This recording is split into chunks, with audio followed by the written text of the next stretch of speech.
নমস্কাৰ সকলোকে কি খবৰ আপোনালোকৰ আশা কৰোঁ সকলোৰে ভাল আজি বহুত দিনৰ মূৰত আমাৰ প্ৰিয় নিৰিবিলিৰ অন্য এটা খণ্ডলৈ আপোনালোকক স্বাগতম জনাইছোঁ আহকচোন পুনৰ আৰম্ভ কৰোঁ আমি আধাতে এৰা উপন্যাসখন নিৰিবিলি পাৰ্ট 9 মেছেজটো অনুৰাণে দিছিল এই ল'ৰাটোৰ মেছেজবোৰে লগত হাঁহিবোৰ কেনেকৈ জানো কঢ়িয়াই আনে সন্ধ্যাই নিজেও বুজি নাপায় এবাৰ তালৈ চাই হাঁহিলে তাই হিউ ক্লাছ শেষ হোৱাৰ পাছত শ্বপিং কমপ্লেক্সলৈ ওলাল সন্ধ্যা এই মাহৰ প্ৰান্তিক দুখন আনিবলৈ ঘৰত থাকোঁতে তাই প্ৰতিটো পষেকতে পঢ়িছিল কিন্তু ইয়াত আহি নোপোৱাই হ'ল লাইব্ৰেৰীটো বিচাৰি নাপালে শপ কমত বহুত কিতাপৰ দোকান দেখিছে তাই পাব লাগে তাতে প্ৰিয়াকো লগ ধৰিছিল বেচেৰি আকৌ গাটো ভাল নহয় সন্ধ্যাই নিজে মানা কৰিলে এই অভিমন্যুটোকটোন কৈও লাভ নাই ক্লাছ শেষ হোৱাৰ লগে লগে হোষ্টেল গৈ ভাত একাল খাই বিচনাত পেট পেলাই শুবলৈ নাপালে যেন মহাভাৰতখন অশুদ্ধ হ'ব তাই নিজে ওলাল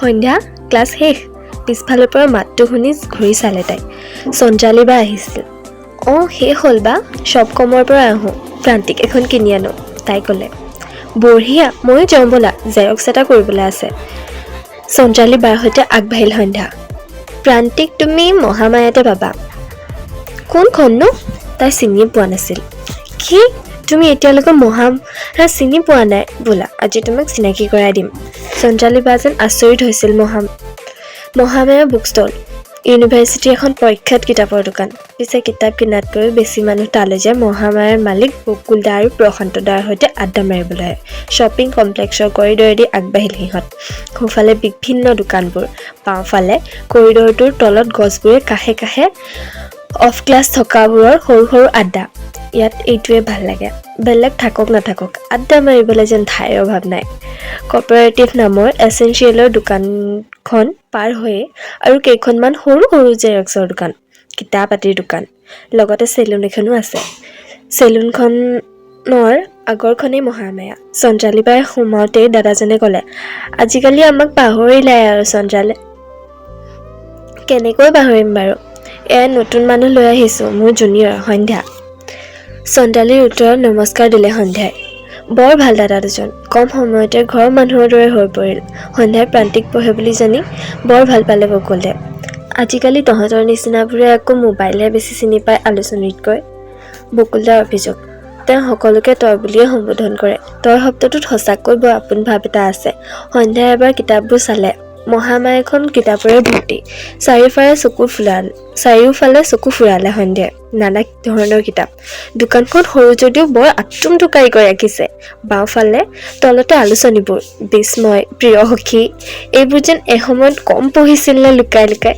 সন্ধ্যা মাতটো শুনিহে তাই মন কৰিলে কাষতে হাতত কিতাপ এখন লৈ এইটো ময়ূৰ কাণত তাইৰ চিৰপৰিচিত সংগী হেডফোনডাল ঐ দেখাই নাছিলোঁ তোমাক সঞ্জাবা এয়া মোৰ ক্লাছমেট সন্ধ্যা কৈ নহওঁতে সঞ্জালীয়ে কৈ উঠিল চিনি পাওঁ ময়ূৰ কৃষ্ণ বৰুৱা আচৰিত হৈছিল সন্ধ্যা আমাৰ বাটৰ নাট এখনত ময়ূৰে অভিনয় কৰি আছে তেনেকৈ আখৰাত লগ পাওঁ সদায় সঞ্জালী বাই হাঁহি মাৰি ক'লে বাহ আহিয়ে ফিল্ডত নামি গৈছে আমাৰ হিৰ' সন্ধ্যাৰ কথাত হাঁহি উঠিল সকলোৱে অলপ সময় তাতে কথা পাতি প্ৰান্তিক কেইখন লৈ হোষ্টেললৈ বুলি আহিল সিহঁত আকৌ আহিবা দেই বুলি বকুল দাইও বিদায় দিলে এই আত্মীয়তাবোৰে ঘৰলৈ মনত পেলাই দিলে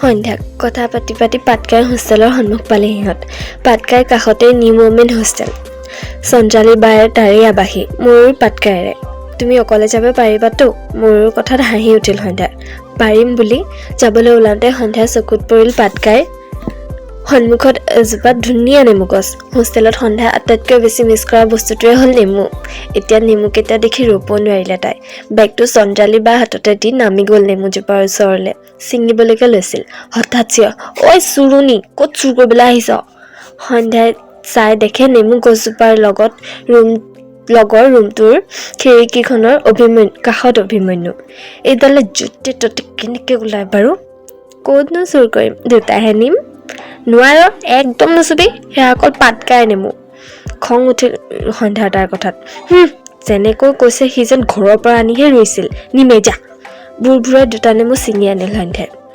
সঞ্জালীহঁতৰ পৰা বিদায় লৈ সোৱণশিৰিত সোমালেহি নেমুকেইটা দেখি বিদিশাই চিঞৰিলে আইঅ' পাটকাই জোপাই নেকি বাৰু সন্ধ্যা মূৰ জোকাৰি নিজে কটাৰী উলিয়াই কাটিবলৈ ল'লে।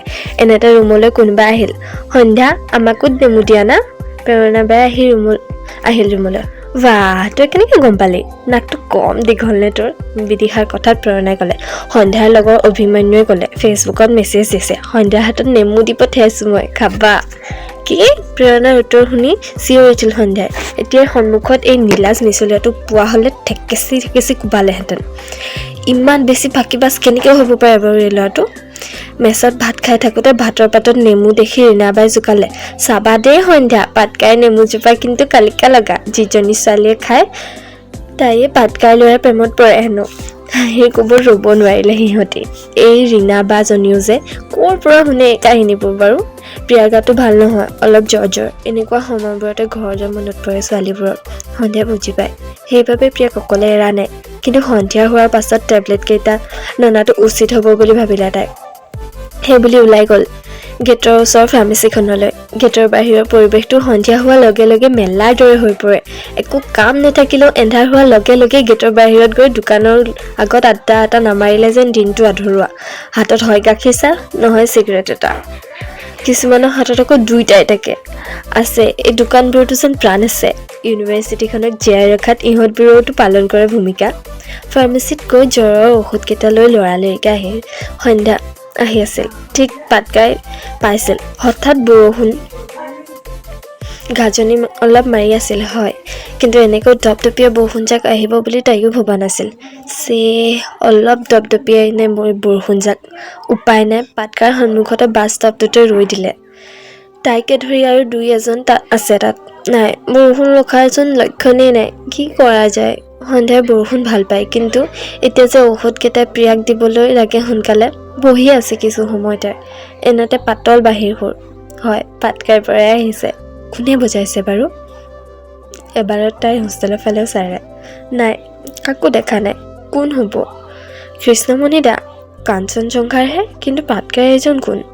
বৰষুণ কমাৰ লক্ষণ নেদেখি তাই অভিমন্যুলৈ ফোন কৰিলে। কোৱা জান, তাৰ চেনি আৰম্ভ। তহঁতৰ হোষ্টেলৰ আগত আছোঁ। ছাতি নানিলোঁ, আচোন মোক থৈ আহিবি। মোৰ ছাতি নাই অ' দেহা, বিচাৰিতো যা বেলেগৰ তাত। নোৱাৰো মই, অলপ থাকচোন, ফিল কৰিম বৰষুণটো। বেছি দেৰি হ'লে কিবা এটা কৰিম বাৰু। খঙত ফোনটো কাটি দিলে তাই। কিয় এই ল'ৰাটো এনেকুৱা? মাতিবই নালাগে মানে এচবক। বাহিৰ সুৰটো কি হ'ল? ৰৈ গ'ল দেখোন বাহিৰ সুৰটো। কি বা হ'ল? ৰৈ অশান্তি লাগিছে সন্ধ্যাৰ। নকমাও হ'ল বৰষুণজাক। সন্ধ্যা? কাৰ মাত? কোনফালে? আগবাঢ়ি গৈ দেখে ক'লা ছাতি এটাৰ তলত অনুৰণ। তুমি? আহা। সি মাতিলে। তাইও আগবাঢ়ি আহিল, ছাতিটোৰ তলতে ৰ'ল। লাহে লাহে আগবাঢ়িল সোৱণশিৰিলৈ। কি ক'ব সন্ধ্যাই? ই কথা উলিয়াই।